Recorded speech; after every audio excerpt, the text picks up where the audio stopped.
This is a short clip from one of our most recent podcasts. If you enjoyed it, please check us out on YouTube, Spotify, Anchor, Google Podcast, and Apple Podcast. Thanks. So do you have like a Willy Wonka type machine back there that you're just adding the ingredients into? What is that? Well, I just can I'm trying to think in my head of like you've got all these different ingredients.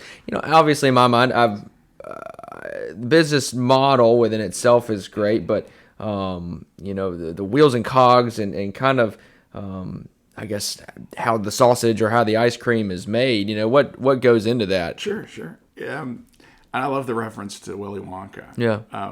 One of our first employees, we had all the paper up, and you were driving by the place, and I love that movie. And it probably influences, a grown man wanting to get into ice cream because I thought that was a great movie.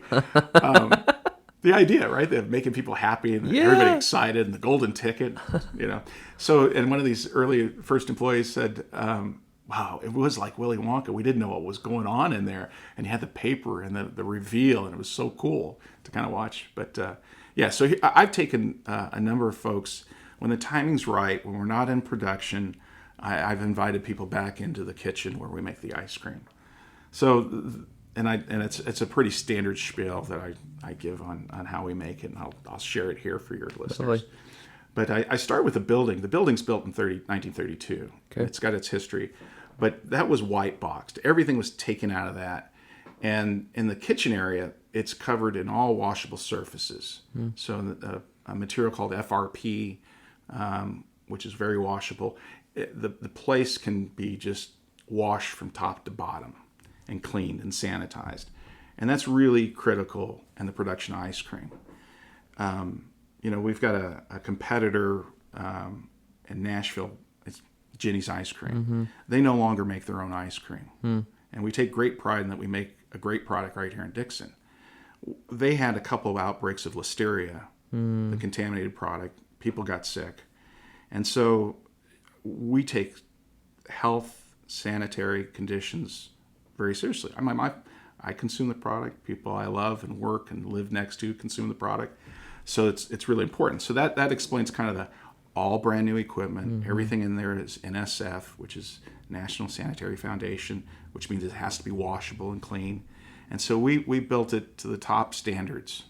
So you walk in and we explain that to you. Then the heart of the machine, and then you see the ingredients, the quality ingredients and things that we make when we do these little tours or get back in the kitchen for a peek. But the heart of the business is a machine. It's called an Emery Thompson. That's the manufacturer, and we make it on that machine. It's called a batch freezer. So everything we make is made on that machine, and it's the same machine that Haagen-Dazs started with, Ben and Jerry started with, and this man invented this 100 years ago. Wow. And his grandson runs it today, and he's a great guy. It's great people to do business. Awesome. Family operation. You can call up Steve. Wow. And say, Steve, not that I've ever had a problem with the equipment. Sure. So great equipment. But the way it works is you put your ingredients into the hopper, and this machine has big compressors, got a big cylinder. So think about making ice cream at home. You've got your dasher in there, and it mixes it up. And about 10 minutes later, it comes out at 22 degrees. Your ice cream looks like soft serve. And then it goes into a process where we freeze it down solid. And that's the critical part of, I think, making quality ice cream, and the sciences behind it as well. So when I'm tapping here on the table, every physical thing is in motion, even a solid surface. Absolutely. Yeah. So in ice cream, the water molecules are in motion. And what we're trying to do, and what happens if you've made ice cream at home, it's almost unavoidable to have that ice crunch. Mostly your homemade ice creams are going to be a little crunchy. And what we do is we churn that, and then we freeze it before those little water molecules can come together and form an ice crystal. And so that's, if at home you could get it frozen under negative 10 very quickly, you could make good creamy ice cream. And that's the kind of the secret, right? So it's that real quick transfer from soft to getting it to what degrees was it?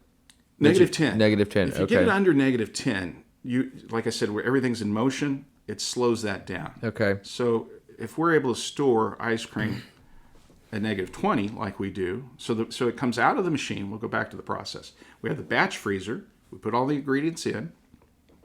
We extract that out after about 10 minutes, and it's at -22. It goes into a blast freezer. So this is a cabinet that holds 35 tubs of ice cream, Okay. about 100 gallons of ice cream.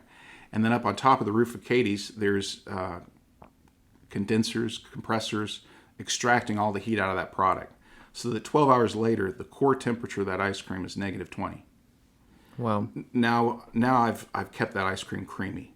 I put that into a holding freezer where we can hold well over 1,000 gallons of ice cream. And then it holds it in that state. Now, as soon as that ice cream gets warmer than -10, it's back in motion. And that's where the clock starts ticking on its life cycle, or its life. Sure. When it's going to start being icy. And so that gives us a lot of flexibility to have 32 flavors, right? We've got flavors that can be out there for a period of time and not get icy, and it helps us through the winter months and always having high quality product. And it gives us a production ability where we could, if we wanted, we could supply 4 or 5 other stores the equivalent of Katie's size. Wow. So what's the point behind having that much inventory? I mean, are you going through it that fast, or I mean, is it? I guess it stays that long. I mean, you can keep it for a while, right? we still have a fair amount of ice cream there. Okay. So you're churning that inventory. Obviously, inventory in a retail business inventory management is obviously extremely important. So you're pumping through quite a bit. Yeah, we sell a lot of ice cream. That is awesome. We sell a lot of ice cream, obviously. So